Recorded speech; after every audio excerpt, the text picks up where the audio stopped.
Hola, nuevamente los saluda Eloy Morales Brand en esta serie de videos sobre el nuevo sistema de justicia penal acusatorio, derechos humanos, derecho penal, derecho constitucional y todo lo relacionado con el esquema de oralidad acusatoria adversarial en México y sobre todo y en particular en temas importantes como viene siendo ahora la reforma, la miscelánea penal que acaban de aprobar tanto los senadores como los diputados en lo que se refiere a varias leyes, y particularmente nos vamos a enfocar el día de hoy a lo que vienen siendo los pequeñas modificaciones que tiene el Código Nacional de Procedimientos Penales, que fue publicado este decreto el 17 de junio de 2016, o sea, hace un día, para entrar en vigor este 18 de junio de 2016, a unas horas de la entrada en vigor de todo el sistema de justicia penal acusatoria en México.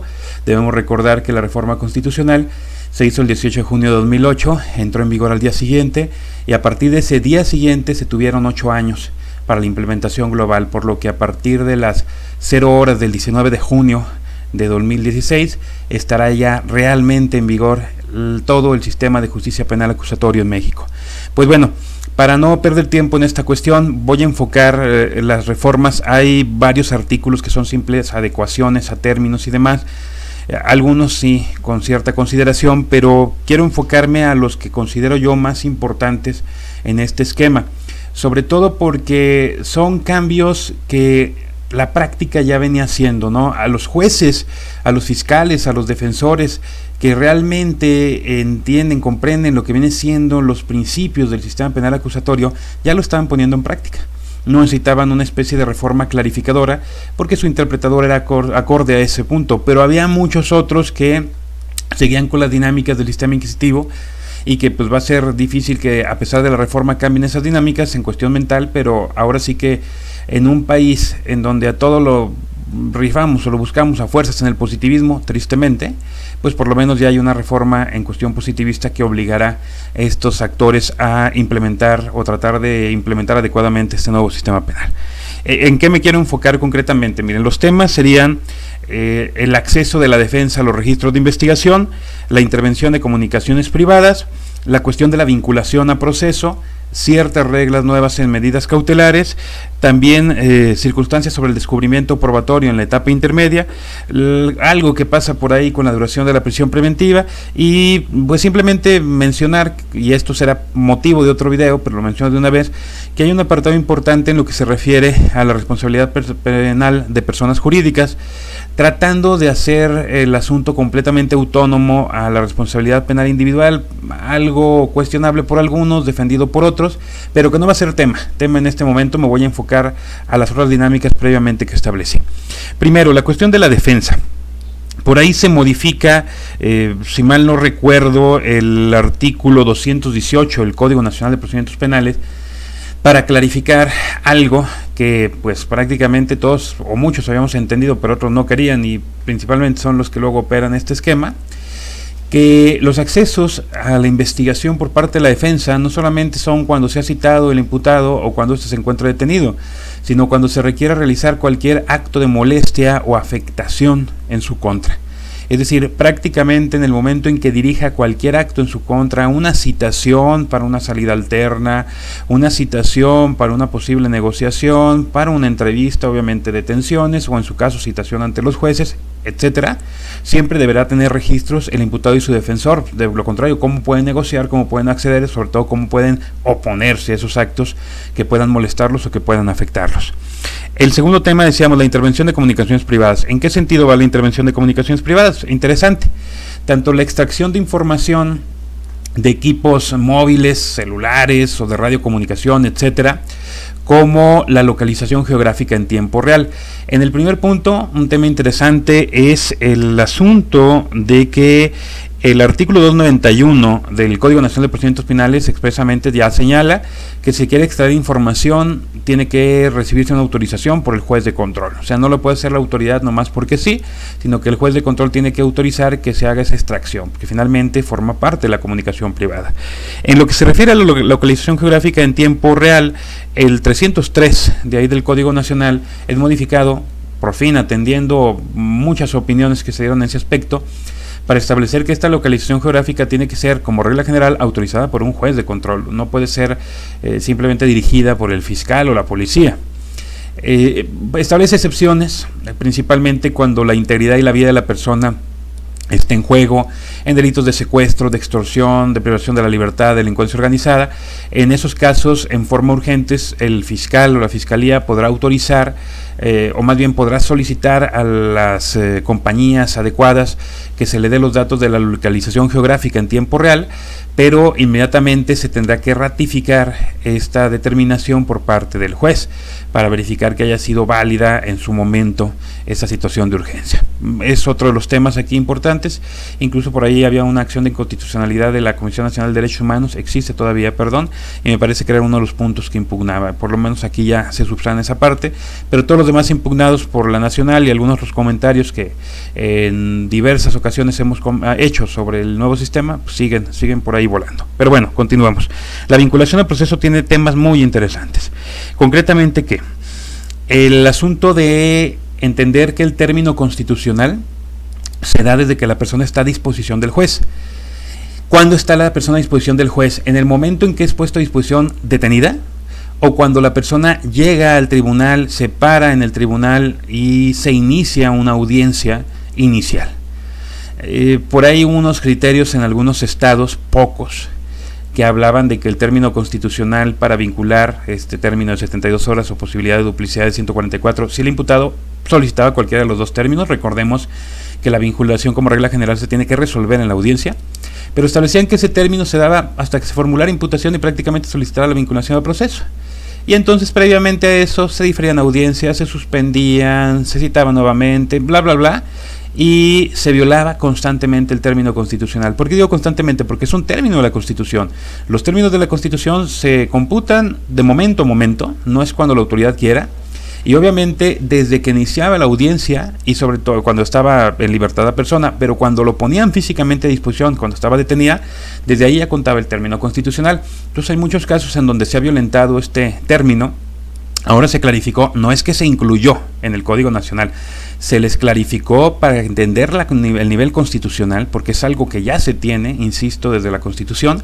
Allí va a ver cómo se resuelven por parte de los tribunales, tanto locales como federales, todos esos asuntos en donde hubo violación flagrante a resolver en el término constitucional sobre la situación jurídica de un imputado. La otra cuestión también que ya habíamos planteado en textos, conferencias y demás, es que la defensa puede referenciar datos de prueba en el término constitucional que no era necesario ofrecer para desahogar prueba. Se clarifica esta parte concretamente en lo que vienen siendo los artículos 314 y 315 del Código Nacional, si mal no recuerdo, y pues por lo menos aquí ya hay oportunidad de referenciar datos de prueba, lo que reconoce la posibilidad de que la defensa cuente con su carpeta propia de investigación y sus registros de investigación, no tenga que dárselos al fiscal, ella los pueda llevar directamente a la audiencia, claro, con el debido traslado para imposición y evitar la sorpresa injusta, pero también se establece en esta reforma la posibilidad de que en prisión preventiva oficiosa sí se desahoguen medios de prueba. Es decir, en delitos que puedan imponerse la prisión preventiva oficiosa se pueda desahogar si el juez así lo quiere, pero también es poder. Es decir, también en estos casos la defensa puede referenciar datos de prueba, no solamente desahogar. Creo que aquí el problema sigue siendo, primero, tener delitos de prisión preventiva oficiosa, que es algo que no se quisieron meter los legisladores, ya hemos comentado que eso es completamente inconvencional. Pero además el seguir permitiendo desahogar prueba frente a alguien que nomás referencia prueba, como es el fiscal. ¿Qué pasa en estos casos? Bueno, no hay tanto conflicto. ¿Por qué? Por mucho que se pueda manipular la información, que existan todavía personas que inventen entrevistas o que preparen testigos aleccionados para decir algo que no vieron, finalmente, ante evidencia contradictoria, el juez puede vincular, porque requeriríamos prácticamente prueba plena de exclusión de responsabilidad o extinción de responsabilidad para que no se vincule. La vinculación es un juicio de probabilidad. Entonces no tiene más valor ni la prueba desahogada ni la prueba referenciada de uno, ni siquiera la de la defensa frente a la de la fiscalía o viceversa, fiscalía frente a defensa. Simplemente serán juicios de valor que emitan sobre referencias, informaciones o en su parte desahogadas. Pero si es simple información contradictoria, pero no plena, que acredite y que convence en ese aspecto, pues las vinculaciones se van a seguir dando, porque insisto, son ejercicios de vinculación. Se habría especulado de que se iba a quitar la vinculación en este Código Nacional, no se quitó. Hubiera sido algo muy interesante quitar este asunto que ya sabemos que nos causa muchos problemas. En cuestión de medidas cautelares, ¿qué es lo que pasa? Ahí el 154 y 174 del Código Nacional se reforman. Uno concretamente para permitir, siguiendo esta dinámica, permitir, o más bien clarificar, no tanto permitir, que es posible que se referencie información para la medida cautelar no solamente por el fiscal, o sea, no solamente por la circunstancia de la evaluación del riesgo de la autoridad de medida cautelar y que ella dé la información, sino que la víctima, el ofendido, la misma defensa, el imputado pueden llevar información, llevar instrumentos probatorios. Dice ahí que siempre y cuando se puedan desahogar dentro de 24 horas, aquí la cuestión es que creo yo que sigue la misma regla de no es necesario desahogar, sino también puedo referenciar datos de prueba y con eso que el juez tome las decisiones. Y por otro lado, que si se incumple una medida cautelar y la persona prácticamente detenida en flagrancia del incumplimiento de la medida cautelar, de inmediato se traslade ante el juez de control para que exista una audiencia de revisión de medida, claro, siempre y cuando se haya percibido la posibilidad del arresto y la revisión en el momento que se haya establecido la medida cautelar. Esto es importante porque pues justo esa es la idea de hacer cumplir las medidas cautelares. Si el otro la incumple, no es simplemente arrestar y después de 3 días, 4, 3 meses, pues establecer si la violó o no, porque la idea es proteger el derecho en forma inmediata, ¿no? El peligro de demora que particulariza la permisión, autorización de una medida cautelar, pues se quedaría violentado si de inmediato que se incumple la medida no se da esa revisión de la medida. Entonces algo de avance interesante en este Código Nacional. Por último, los últimos temas serían el descubrimiento probatorio y la prisión preventiva. En cuestión del descubrimiento probatorio, algo también muy interesante era una confusión total los dispositivos referentes al descubrimiento probatorio en este aspecto. Recordemos que es una copia de una figura estadounidense que pues en México no tendría mucha razón de ser porque finalmente el fiscal debe descubrir su información desde el primer contacto, como lo acabamos de comentar, no solamente hasta la etapa intermedia, pero bueno, el asunto es que la clarificación está por el lado de que hay momentos específicos después de la formulación de acusación, el fiscal tendrá que descubrir toda la prueba, vaya o no la vaya a llevar a juicio, o los instrumentos probatorios. La víctima podrá ofrecer medios de prueba como acusadora coadyuvante en su momento, con esto también se le dará traslado a la defensa, y sobre todo aquí la defensa va a tener que descubrir sus medios probatorios por escrito dentro de los 10 días siguientes después del término que se le da a la acusación particular, es decir, a la víctima de constituirse como coadyuvante de acusación. El término va a ser para que por escrito establezca los medios probatorios que quiere llevar y no hasta la audiencia, como se podría interpretar en el anterior contexto del código, ¿no? Sobre todo para igualar. No solamente la defensa tiene derecho a acceder a los medios de información para prepararse, sino también la fiscalía. Entonces es importante que desde este plazo quede y no hasta la audiencia para que la fiscalía pueda prepararse y en su caso refutar la admisibilidad o no de esa prueba. Por último, la prisión preventiva en general, aquí hay un gran atraso, algo que para mí incluso es inconstitucional y inconvencional, que fue la modificación a lo que viene siendo el artículo 165 del Código Nacional, que establecía una ampliación de garantía, concretamente que la prisión preventiva no podría durar más de 1 año. Y la Constitución establece que no podrá durar más de 2 años, pero aquí había una ampliación de garantía. Uno de los pretextos fue armonizar. Eso no es armonizar. No logramos captar o entender todavía que ir en contra de una disposición constitucional es violentar un derecho o restringir un derecho que la Constitución establece. Pero cuando una norma secundaria, una norma diversa a la Constitución establece una ampliación del derecho, una mejor regulación, una mejor satisfacción, o incluso lo regula cuando la Constitución no, eso no es ir en contra de la Constitución. Eso es estar a favor de la Constitución y sobre todo de la interpretación conforme en materia de los derechos humanos.